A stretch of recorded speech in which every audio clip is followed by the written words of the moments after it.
வெற்றிவேல் முருகனுக்கு அரோகரா. வந்திருக்கக்கூடிய பக்த மெய் அன்பர்களுக்கு வணக்கம். மின்னல் எஃப்எம்ல இருந்து அறிவிப்பாளர்கள் நான் கிஷன் பேசிட்டு இருக்கேன். ரவீன், இன்றைக்கு உங்களை கொஞ்ச நேரம் சந்திக்கிறதுக்காக தகவல் மையத்திற்கு வந்திருக்கோம். இந்த ஆண்டு தைப்பூசமானது பக்தி நிறையோடு அனுசரிக்கப்படுறது பார்க்கும்போது மகிழ்ச்சியா இருக்கு. வரக்கூடிய காலகட்டங்கள்ல இதே சூழல் தொடர வேண்டும் அப்படின்றது உங்களுடைய எதிர்பார்ப்பு முறை இல்லையா கிஷன்? நேர்த்தியா உங்களுடைய நேர்த்தி கடன்களை தெரிஞ்சிட்டு இருக்கீங்க. இங்க பார்க்கும் போதே அழகா இருக்கு. பத்து மலையே வந்து இதெல்லாம் இரவு பொழுது அதெல்லாம் ஜொலிச்சிட்டு இருக்கு இல்லையா? ஆமா. அடுத்த கதை தகவலுக்கு போறதுக்கு முன்பாக நமக்கு வந்து இங்க ஒரு அறிவிப்பு வந்திருக்கின்றது. தனேஸ்வரி இவங்க பூச்சவங்க இருந்து பத்துமலைக்கு வந்திருக்காங்க. அப்பா காணவில்லை அப்படின்ற ஒரு புகாரை வந்து கொடுத்திருக்காங்க. இவங்க வந்து கொஞ்ச நேரமா காணவில்லை அப்படின்னு சொல்லியிருக்காங்க. தனேஸ்வரி மகள் பார்த்தோம்னா பெருமாள் ஆலயம் இருக்கு இல்லையா, அங்க வந்து அப்பாவுக்காக காத்திருக்கிறேன் அப்படின்னு சொல்லியிருக்காங்க. அதனால திரு பாலசுப்ரமணியம் பூச்சவங்க இருந்து நீங்க வந்திருக்கீங்க. உங்களுடைய மகள் தனேஸ்வரி ரொம்ப நேரமா உங்களை தேடிக்கிட்டு இருக்காங்க. பெருமாள் ஆலயத்தில் காத்திருக்கிறதா சொல்லியிருக்காங்க.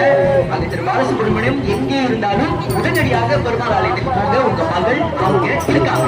வழக்கமா சிறுவர்கள் தான் தொலைஞ்சு போவாங்க. இந்த முறை பெரியவர்கள் கொஞ்சம் தொலைஞ்சிட்டாங்க. அப்படி யாரும் உங்க வீட்டுல இருந்து இப்ப வந்தவங்க யாரும் காணோம் உங்க பக்கத்துல இல்ல அப்படின்னா கீழே வந்து தகவல் நிலையம் இருக்கு. அங்க வந்து நீங்க வரலாம், வந்து சொல்லலாம்.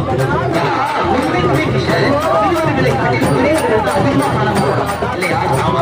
அது என்ன காரணமா இருக்கும்? எனக்கும் தெரிவித்தது பக்கத்துல இருக்கிறவங்களை நம்ம பார்க்கறது கிடையாது. அழகு காவடியில ரசிக்கிறதுக்கே 1000 பெண்கள் நினைக்கிறேன். அந்த காவடியில ரசிக்கும் போது இப்படி சிலர் தொலைஞ்சிருவாங்க நினைக்கிறேன்.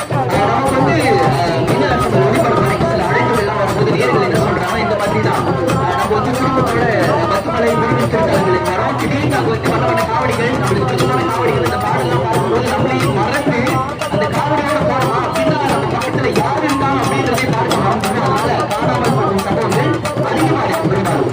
அது மட்டும் இல்லாம நாட்டின் முக்கிய முருகன் திருத்தலங்களில் இன்றைக்கு வந்து தைப்பூச திருவிழா. இப்போ வந்துட்டு இன்றைக்கு காலையில இல்ல விடியற் காலையில கூட வந்துடலாம். வந்து இவ்வளவு நேரம் இங்க இருக்காங்கன்னு கேட்டா நிறைய பேர் இருப்பாங்க.